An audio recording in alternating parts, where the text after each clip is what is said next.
Hello, നമ്മളിന്ന് ഹോസ്റ്റലിലേക്ക് തിരിച്ചു പോകാൻ കേട്ടോ. വന്ന് അത്ര എക്സൈറ്റ്മെൻ്റ് ഒന്നുമില്ല തിരിച്ചു പോകാനായിട്ട്. ഇപ്പോൾ രാവിലെ തന്നെ എണീറ്റ് പ്രകൃതി ഭംഗി ആസ്വദിച്ചുകൊണ്ടിരിക്കുകയായിരുന്നു. അത് കഴിഞ്ഞ് നമ്മളൊരു പുള്ളീനെ സർപ്രൈസ് ചെയ്യാനായിട്ടുള്ള പണിയിലായിരുന്നു. നമ്മുടെ ഒരു വേഴ്സ് സിറ്റുവേഷനെ നമ്മൾ കേട്ടിരിക്കാൻ ഒരാളുണ്ടാവുക എന്ന് പറയുന്നത് വലിയ കാര്യമാണല്ലേ. അതും നമ്മളെ മുന്നേ ഒരു പരിചയമില്ലാത്ത ഒരാളെ തന്നെ നമ്മളെ കേട്ടിരിക്കാന്ന് പറഞ്ഞാലോ. അപ്പം അങ്ങനെ ഒരാളായിരുന്നു ഈ ചേച്ചി. കഴിഞ്ഞ ദിവസമായിരുന്നു പുള്ളിയുടെ ബർത്ത്ഡേ. അന്ന് നമുക്ക് സർപ്രൈസ് ചെയ്യാൻ പറ്റിയില്ലേ, നമ്മൾ ഇന്ന് ചെയ്യാം കേട്ടോ.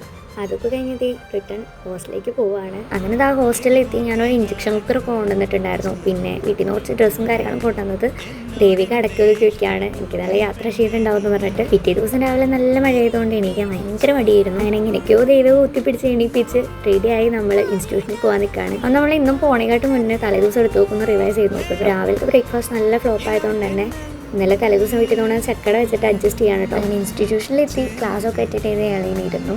ബേസിക്സ് ക്ലാസ് ആയതുകൊണ്ട് തന്നെ നമുക്ക് ക്ലാസ് ഉച്ച വരെ ഉള്ളൂ.